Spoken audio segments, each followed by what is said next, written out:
Post ಹರ್ಪೆಟಿಕ್ ನ್ಯೂರಾಲಜಿಯಾ ಅಂದರೆ ಈ herpes infection ನಂತರ ಬರುವ ನರಕ್ಕೆ ಸಂಬಂಧಪಟ್ಟ ನೋವು.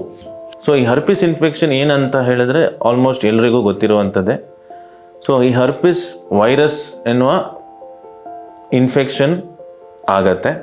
ಸೊ ಅದು ಎಲ್ಲ ಆಗ್ಬೋದು, ಬಾಡಿಯಲ್ಲಿ ಯಾವ ಪಾರ್ಟಲ್ಲೂ ಕೂಡ, ಅಂಗಾಂಶದಲ್ಲೂ ಕೂಡ ಆಗ್ಬೋದು. ಅಂದರೆ ಹೆಡ್ ಆ್ಯಂಡ್ ನೆಕ್ ಏರಿಯಾದಲ್ಲಿ ಬರ್ಬೋದು, ಅಥವಾ ಥೊರ್ಯಾಕ್ಸ್ ರೀಜನ್ ಅಂತ ಹೇಳ್ತೀವಿ, ಚೆಸ್ಟ್ ರೀಜನ್, ಆ ರೀಜನಲ್ಲಿ ಬರ್ಬೋದು.